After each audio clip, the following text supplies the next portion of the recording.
Bueno, pues ya estamos de vuelta tras los consejos publicitarios y bueno, pues estamos con Alberto Aragón de la Residencia La Alborada. Y bueno, pues estábamos hablando de los cambios que ha habido en las residencias en los últimos años. Y se me ocurre, en los familiares también ha habido esos cambios, es decir, ¿sigue habiendo esas reticencias o esa resistencia a ingresar al familiar en una residencia de mayores? Yo creo que cada vez lo vamos encontrando menos. Yo creo que comparando con al principio, cuando me incorporé a este centro, en 2005, veíamos un perfil de los grupos familiares que se justificaba mucho. Situaciones que nosotros veíamos muy claras, y bueno, no hace falta que se explique tanto, pues si además la persona viene voluntariamente, nadie la está obligando a venir, pero como que tenían un poco de sensación de que los demás, su entorno, normalmente les podía juzgar por tomar la decisión. Yo creo que ese planteamiento cada vez le vamos viendo, de vez en cuando se ve todavía, pero es menos frecuente. Quieras que no, han pasado unos cuantos años. Claro. Ahora ya no se ve tanto. Alguna vez suele surgir, pero yo creo que a la vez la gente lo tiene precisamente más normalizado, ¿no? La necesidad de utilización de un centro residencial cada vez es más típico que hijos de personas mayores, pues con sus cargas familiares o sus cargas laborales no puedan ejercer los cuidados cuando son ya muy intensos y tienen que optar por un centro residencial. Entonces, Claro. es más frecuente. Ahí estamos hablando de los familiares, pero las personas mayores, que estamos hablando de gente con más edad, ¿cómo van normalizando esa situación? Supongo que cueste un poquito más. Sí, hombre, hablamos de gente que viene de unas generaciones en las que tenían normalizado que los cuidados los tiene que ejercer el grupo familiar, el cuidado informal, a través normalmente de las hijas, de las nueras, etcétera, etcétera. Pero sí es verdad que también me voy dando cuenta que me voy encontrando gente que tiene cada vez más normalizado el ingreso de las personas mayores, porque a su vez gente de su misma edad va ingresando en otros centros. Entonces ya no es una cosa tan extraña, ¿no? Ahora ya normalmente, bueno, ¿usted había estado alguna vez aquí?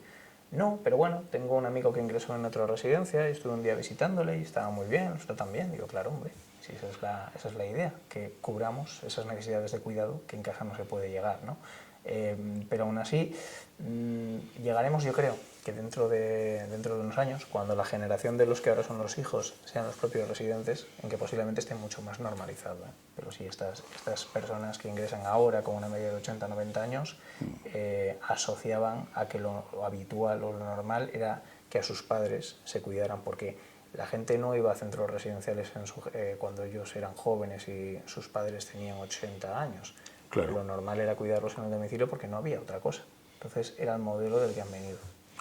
Claro, supongo que, digamos, la adaptación al centro sea compleja. ¿Tenéis algún tipo de plan de normalización y de bienvenida a esa persona mayor? Sí. En un principio siempre intentas que participen lo máximo posible en todos los servicios que ofrece el centro. Los dos servicios que más utilizamos de enganche y de mejora en la integración son los rehabilitadores, básicamente. La rehabilitación física y la estimulación cognitiva. ¿Por qué? Porque como fueran funcionar en dinámica grupal, los grupos los organizamos en función de la capacidad cognitiva. Quiero decir que a un señor que llega, que está más o menos cognitivamente bien, no le voy a poner con personas con demencias severas, le voy a poner con personas que estén más o menos como él. Cuando tienen un deterioro cognitivo moderado, lo mismo, con gente que esté en una situación similar. Y cuando son gente con grandes demencias, con gente con grandes demencias. Y en esos grupos, por un lado, van a ver que, aparte de los cuidados asistenciales, que es con lo que ellos asocian normalmente los centros residenciales, el baño, el aseo, vestirse, implican otra serie de cuidados como son la rehabilitación de la marcha, el intento de mejorar las capacidades o el mantenimiento de las capacidades cognitivas, y si encima son amenos, son divertidos, lo lleva un personal amable y además están con personas con las que se ven identificadas porque están en la misma situación, eso va a colaborar mucho. Si luego encima lo añadimos a que la familia forme parte activa de esa integración, venga, anime al paciente a que se integre, siga manteniendo un contacto habitual y positivo con él, todos nadando en la misma dirección, que es la integración del paciente, pues hombre, siempre es mucho más fácil que se consiga la integración, y de hecho lo normal es que se consiga, en la mayoría de los casos. ¿Qué suele preguntar la familia antes del ingreso de una persona mayor en un centro? Muchas cosas. Lo habitual, es decir, ¿cuáles son, digamos, esas requisitos o esas necesidades que te suelen plantear mayoritariamente? Más o menos suele, aparte de lo lógico como qué documentación tengo que traer, que eso es evidente, cómo funciona el centro. Qué servicios tiene, qué horarios tiene, a qué hora los levantamos, cuántas veces les hacemos la higiene, cómo se organiza la comida, qué controles hay de la calidad de los alimentos, cómo funciona la dinámica de actividad, si pueden salir a la calle, si el centro permite que las familias se muevan libremente por la residencia, ese tipo de cosas. El funcionamiento interno, básicamente. Claro. ¿Tenéis unos horarios cerrados de visita o dentro de unos horarios normales se puede visitar a ese familiar que tienes digamos que en la residencia en cualquier momento? En un principio lo que intentamos es conciliar la norma del ICAS, del Instituto Cántabro de Servicios Sociales, con las peticiones de las familias. Lo que dice la normativa es que tú solo puedes limitar en un máximo de 3 horas lo que sería el periodo diurno, que sería desde las 8 de la mañana hasta las 10 de la noche, creo. Entonces, en nuestro caso, el horario empieza a las 8, se corta a las 3:30 hasta las 4:30, o sea, solo se corta ese horario, y luego a partir de las 8 de la noche, 7:30, 8, ya se acaban las visitas. En un principio se corta de 3:30 a 4:30 para que el personal auxiliar, todas estas personas que se echan la siesta por la tarde, que son dependientes, a los que hay que levantar, cambiar el absorbente, dar de merendar, etcétera, etcétera, pues ya estén preparados para recibir la visita cuando llegan las familias. Y hombre, sí es verdad que la mayoría de las familias vienen más en horario de tarde, porque aunque no esté restringido por la mañana, pues hombre, a las 8 de la mañana, pues un familiar para estar esperando porque todavía no ha dado tiempo a hacer el baño, el aseo, darle a desayunar, pues no tiene mucho caso. Y luego, porque siempre se les pide a las familias que en las actividades rehabilitadoras, que son las de fisio y de terapia que hacemos en horario de mañana, pues hombre, que ellos, si quieren, tienen derecho a poder venir y podrían incluso sacarles de actividades, pero un flaco favor le estarían haciendo al paciente. Aquí la cosa es conciliar la visita familiar con el trabajo del centro, y siempre se les suele pedir colaboración, y las familias son colaboradoras en que por las mañanas, básicamente hasta las 12 y pico, les tenemos ocupados a los pacientes, entre las higienes y luego las actividades ocupacionales, y luego hay un pequeño descanso hasta la hora de comer, y por las tardes, aunque también se montan actividades ocupacionales, si es cuando realmente vienen más las familias, que no hay problema en que lo saquen de las dinámicas, porque se organizan más para el tema de ocio, de que estén ocupados, entretenidos por la tarde. Desde tu punto de vista y sobre todo tu experiencia, ¿qué características tiene que buscar un familiar para encontrar esa residencia ideal para su familiar?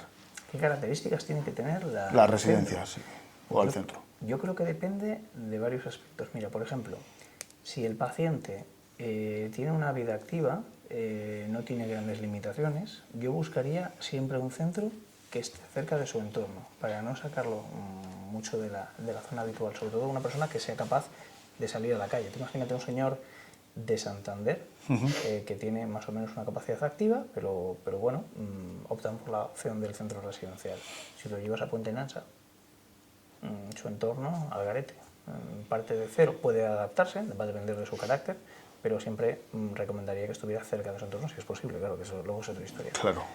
Si es un gran dependiente, siempre me plantearía que estuviera cerca de la familia lo más posible.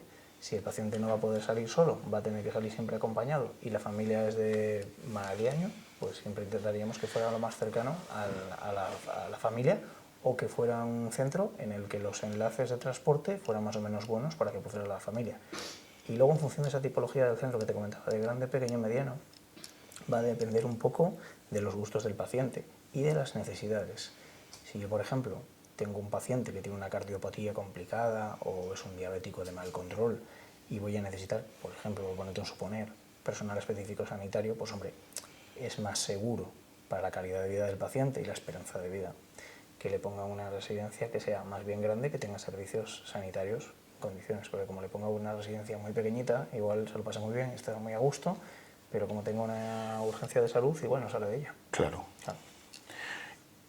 Habitualmente, por desgracia, en algunos momentos hemos visto en las noticias casos de, no sé, llamarles si centros geriátricos o qué, en los que se dan situaciones como poco desagradables, de incluso falta de atención, malos tratos, un poco de todo.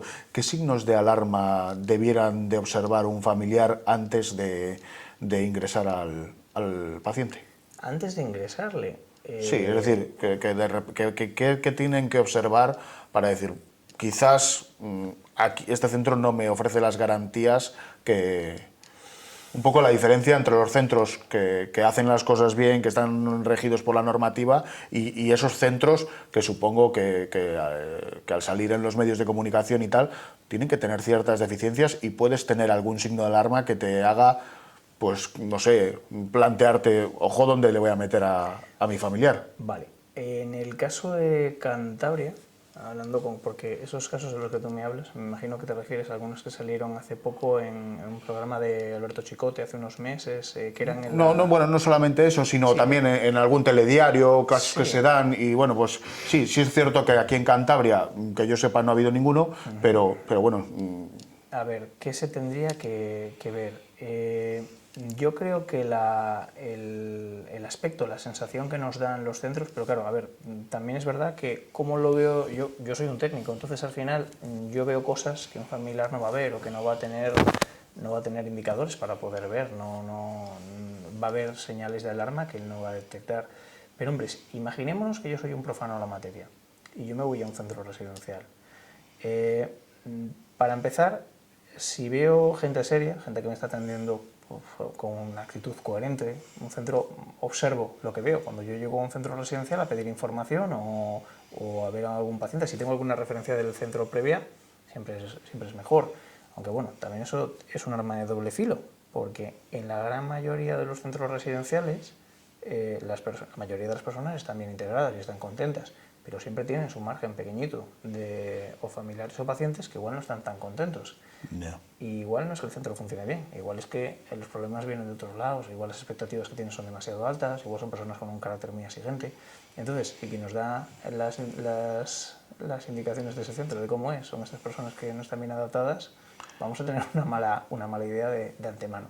Pero si nos basamos en yo voy a una residencia que no conozco de nada, yo soy un familiar profano en la materia, yo me fiaría del aspecto, por ejemplo, el hecho de que la residencia estuviera muy nueva, a mí personalmente no me resultaría un indicador, hombre, que la residencia no estuviera que se cayese, y eso tampoco nos lo vamos a encontrar, ¿eh? Claro. Pero el centro tiene que estar bien, en unas buenas condiciones, no tiene que estar recién estrenado, tiene que estar bien, tiene que verse limpieza. Tiene que verse, sobre todo, a mí me resulta muy significativo ver muchas familias, que es un centro en el que vea gente, que vea muchos familiares con pacientes, no que vea el centro muy vacío, pero también, claro, no es lo mismo hablar de una residencia en una zona muy alejada, que igual las familias pueden ir menos, que una residencia en casco urbano, también hay que tenerlo en cuenta. Luego, ¿quién me va a atender? Quien me va a atender normalmente va a ser o un trabajador social, o va a ser un director de centro, depende del tamaño. Si es un centro grande, normalmente va a ser un trabajador social, y me va a dar la información. Ahí me va a explicar el funcionamiento de la residencia, me va a explicar qué horarios hay, qué funcionamiento interno tienen, qué personal tienen, y me va a dar una serie de sensaciones, quizás, por verlo de alguna manera. Voy a pedir que me enseñe las instalaciones y me van a enseñar pues, las habitaciones, y posiblemente si es un centro pues, que no tiene tapujos en mostrar lo que tiene, me van a llevar, que es lo que haría yo en mi centro, por plantas, y voy a ver las salas en las que están los pacientes más dependientes vigilados por personal, las salas en las que los pacientes son más autónomos, voy a observar, voy a ver el aspecto de higiene, voy a ver qué sensación de higiene me dan los pacientes que veo en las diferentes salas, si los veo limpios, si los veo sucios, ese tipo de cuestiones. Claro. Y luego, aparte, una cosa fundamental, que una vez que ingreso, empiezo a funcionar en el centro, si no me gusta lo que hay o no estoy conforme con el funcionamiento, siempre puedo tener la opción de irme a otro sitio. O sea, ingresar en un centro residencial no es habla ahora o vaya para siempre. Un centro residencial es un recurso más que tiene el Gobierno de Cantabria, si hablamos de la modalidad concertada, en el que aceptamos ingresar unas condiciones, y si no nos convence cómo funciona, somos libremente capaces. Hombre, hay una serie de requisitos, no podemos llegar en los 2 días, no me gusta, pido un cambio, me quiero que me lo den ya. Hay una serie de plazos, pero uno puede pedir un cambio, por supuesto. Pero serían los indicadores quizás que yo me quedaría. ¿Qué actividad de eso, por ejemplo, entretenimiento ofrece tu residencia? Con respecto a la rehabilitación física y la estimulación cognitiva, Claro, que sería sí. lo troncal, ¿no? Con respecto a la rehabilitación. A ver, se trabaja una actividad un poco, aunque se hace valoración individualizada de todas las personas que ingresan en los centros, podríamos decir, quizás, si me oyen los compañeros de físico se enfadan, que las actividades del departamento de terapia ocupacional, por lo menos en mi centro, son mucho más abundantes y flexibles que en rehabilitación, porque la rehabilitación al final se basa en el mantenimiento de la capacidad física, con lo cual hacen grupos de lo que llamaríamos vulgarmente gerontogimnasia, que sería actividad física adaptada a la situación geriátrica, personas que no les vamos a poner a correr los 300 metros vaya, vamos a hacer actividades físicas que les ayuden a mantener un tono muscular con las peculiaridades que tenga cada uno para que se mantengan en buen tono. Y luego, como se va a hacer esa valoración individualizada de cada paciente, según las dedicaciones de tiempo que tengan los profesionales de fisio, van a poder dedicarles a hacer rehabilitación individualizada, más o menos, en función de lo que te comento, del tiempo que tengan. Pero creo que en fisio, concretamente, básicamente es lo que se hace. En estimulación cognitiva, por ejemplo, desde el Departamento de Terapia Ocupacional, creo que se hacen muchas más cosas. Se hacen talleres de risoterapia, se hace estimulación cognitiva específica, se hacen talleres de reminiscencias, lectura de periódico, orientación a la realidad. Tienen una cartera de actividades muy importante. Yo creo que son los que posiblemente oferten más cantidad de actividades diferenciadas. Y desde tu experiencia, ¿qué patologías son más susceptibles de mejora en una residencia? Patologías más susceptibles de mejora. Bueno, es un poco amplio decirlo. A ver, una persona que viene de un domicilio, pongámonos la situación típica. El que viene ya de un centro residencial, por ejemplo, el que viene de un centro de día, que ya estaba haciendo un trabajo previo, que vive en su domicilio y ya estaba haciendo actividades ocupacionales, el objetivo es con el mantenimiento, o sea, no empeorar, digamos, porque hablamos de esto, de un colectivo de entre 80 y 90 años. Creo que hay más mejora, o notamos más mejora, cuando viene una persona de domicilio que no había utilizado un centro de día previamente. ¿Por qué? Pues porque no ha hecho actividades regladas. Entonces, no siempre, hay gente que te viene desgraciadamente ya muy afectada, con capacidades muy poco recuperables, va a depender pues, del deterioro físico, que sea más severo o menos, igual que el deterioro cognitivo. Si una persona, por ejemplo, te llega escarada en cama, con una familia sobrecargadísima, que ya no podía ejercer más los cuidados, la capacidad de recuperación se basa en controlar la integridad cutánea, cerrar esas úlceras, mejorar la higiene, mejorar los cambios posturales. Vamos, que en los cuidados asistenciales se note una mejora en el aspecto físico de la persona, pero buscar hándicaps de mejoría en una persona, por ejemplo, con una enfermedad degenerativa ya muy avanzada, son un poco relativos. Hombre, yo creo que cuando te ingresa un paciente que no ha hecho actividad reglada, no ha hecho fisio, no ha hecho rehabilitación, nunca, y tiene una buena capacidad física potencialmente, si logramos integrarlo, si logramos que le guste las actividades, yo creo que puede recuperar una capacidad funcional y cognitiva importante, con muchos matices, claro. Hay que ver si es deterioro recuperable o no, pero bueno, eso sería el perfil básico. Una persona que no ha hecho actividades, por decirlo de alguna manera, viene al centro y va a empezar, se va a estimular, se la va a intentar estimular con todos los medios que tiene el centro, de toda la manera, con la intensidad mayor posible, para que se beneficie de esas terapias, haciendo que esté mejor. Buscando información para hacer la entrevista, he encontrado una afirmación que la verdad es que casi que me ha puesto los pelos de punta. Y voy a leerla para no desviarme nada de lo que he leído, porque dice que si cuando estás buscando residencia ves demasiados residentes sonrientes, que es un signo de alarma, el escrito hace alusión a que hay residencias en donde se reparten píldoras de la felicidad para que el lugar parezca tranquilo y sereno. ¿Qué piensas de esto? Que es una barbaridad. A ver, en los centros residenciales hay dos, digamos que podríamos decir que hay algunos en los que hay facultativo médico, o sea, hay un médico en la residencia, y otros en los que utilizan el médico del centro de salud. Tanto en unos como en los otros, lógicamente el personal de enfermería, el personal auxiliar, el resto del personal no va a poner tratamientos farmacológicos a su antojo. Lógicamente, toda medicación tiene que ir con una prescripción facultativa y con un control médico. No puedes darle medicación a los pacientes para que no te den la paliza o para que estén más contentos. Aunque a veces den ganas, no, en serio. Yo creo que ahí, a ver, pero te hablo en Cantabria con los controles que hay. Yo sé que cada comunidad autónoma tiene norma de acreditación, por tanto tiene una serie de controles. En Cantabria son bastante exhaustivos, me imagino que las demás también lo serán. ¿Crees que hay muchas diferencias entre comunidades en cuanto a exigencias? Creo que en Cantabria yo tengo un amigo notario que dice que en España hay 17 reinos de taifas.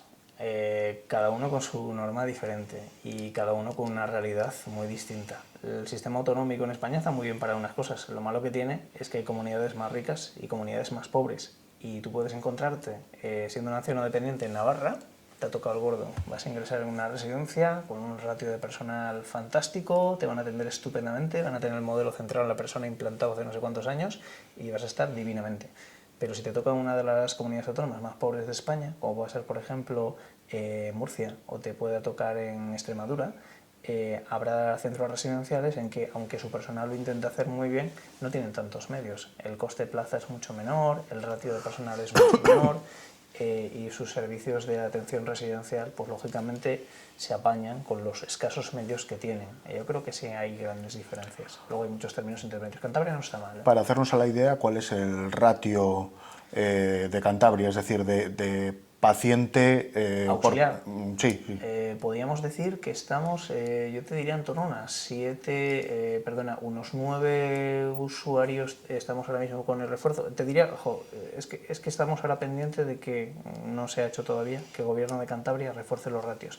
Pero me parece que estamos por los 9 usuarios por cada auxiliar. Aunque ahora que me lo dices, me pillas un poco en off. Porque sé que como nosotros tenemos un refuerzo, ya no tengo muy bien, sé que estamos por encima de la norma, pero no me acuerdo muy bien cuál era la norma de referencia. Pero por ahí, más o menos. Muy poco personal, eso sí es verdad, ¿eh? O sea, te quiero decir que ese ratio podía ser muy mejorable. Pero al final, yo creo que el sector le pasa como a muchos sectores que se ven afectados por la crisis. Antes de la crisis, antes del año 2012, los ratios de personal eran mejores, los costes de aportación plaza para usuarios eran más bajos y lo que pagaba el gobierno de Cantabria de centros residenciales era mucho mejor. A raíz de la crisis sufrió un bajón muy importante, los ratios empeoraron, se pagaba más por las plazas, el precio plaza bajó muchísimo, por tanto lo que percibían los centros residenciales y los centros de día y el resto de entidades por el cuidado de dependientes, el coste plaza de grado 1, grado 2, grado 3, bajó mucho. Hubo algo de reversión en el año 2017 en que se produjeron los dos primeros avances, que fue que el precio público mejoró, eso fue una mejora, no ha estado tan bien como antes de la crisis, por supuesto, pero bueno, ha mejorado algo. El coste de la plaza por paciente ha mejorado también, ya no se paga tanto, ya hay una sostenibilidad más o menos, con matices, pero bueno, más o menos hay una sostenibilidad. Y luego, lo tercero que se espera es una mejora en el ratio. Esperemos que llegue pronto. Yo creo que es beneficio para todos. Desde el gobierno regional, ¿hay algún órgano o algún cuerpo que digamos, se dedique a hacer inspecciones por los diferentes centros residenciales para comprobar que siempre el estado es el correcto y que se cumple la normativa? Sí. Nosotros estamos sujetos a varios controles. Por parte del Gobierno de Cantabria, los dos más importantes serían las inspecciones del ICAS, del Servicio de Inspección de ICAS, que lo que hace es comprobar como mínimo una vez al año y luego a demanda, en función de quejas que se puedan presentar a lo largo del año, el funcionamiento del centro. Acuden, si es a raíz de una queja, investigan normalmente los motivos de la queja, si está fundada o no está fundada, para que el centro le dé explicaciones de por qué actuó como actuó y no de otra manera, o con función de depurar a ver si hay algún tipo de responsabilidad que tenga que asumir el centro. Y luego, por otro lado, pues le va a pedir la información típica que suelen pedir en inspecciones de métodos de contención, cómo se aplican, si están bien prescritas, qué ratio de personal tienes, si las cosas que te pide la norma las tienes cubiertas, el sistema de planes de atención individualizado lo cubres correctamente, etcétera, etcétera. Y luego pues van visitando las distintas instalaciones del centro, hay que acompañarlos y ellos van preguntando o van pidiendo cosas. Y luego estarían las de la inspección de sanidad, que lo que comprueban es el tema básicamente de los alimentos, los controles de Legionela, ver que los alimentos que entran al centro tienen controles sanitarios, se hacen controles microbiológicos, de esas se hacen 2 al año mínimo, normalmente. Eso como lo que hace el gobierno de Cantabria. Luego hay otra serie de controles. Hablabas antes del famoso programa de Chicote y las residencias, vamos, sensacionalismo a tope. En vuestro centro, el servicio de comidas está organizado por un nutricionista, es propio, tenéis un catering, ¿cómo funcionáis? La mayoría de las residencias suelen tener cocina propia. Lógicamente hay las normas que afectan a los controles a mi centro es igual que el que afecta a cualquier otra residencia. Nosotros concretamente tenemos un servicio de cocina, que es el que prepara los alimentos a diario. Tú tienes que elaborar un menú, el basal geriátrico, que luego se va a tener una opción que es el turmis, para que el paciente que no tenga posibilidades de masticación tenga que comerlo en puré, y luego tienes el menú diabético, ¿no? Que va adaptado pues, a las necesidades de los pacientes con diabetes. Realmente lo prepara el personal de cocina, aunque luego pues, el médico de la residencia suele supervisarlo para ver pues, que está conforme a una buena distribución equilibrada de calorías, de vitaminas, proteínas, etcétera, etcétera. Se publican a primeros de mes, se dejan en zonas accesibles para las familias y para los pacientes y para el servicio de inspección.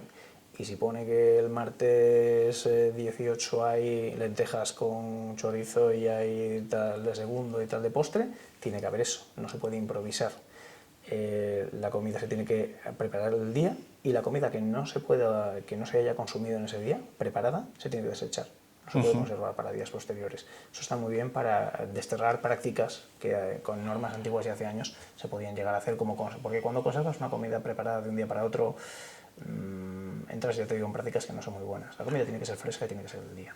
Eso sería lo ideal, siempre. Pues la verdad es que el tiempo vuela y bueno, pues hemos llegado al fin de la entrevista. Solo me queda darte las gracias por explicarnos un poquito el funcionamiento de las residencias, desmitificar un poco todos esos conceptos un poco arcaicos que se tenían al respecto y bueno, pues solo me queda comentar a todos nuestros televidentes que la próxima semana estaremos con otra entrevista y espero que tan interesante como esta.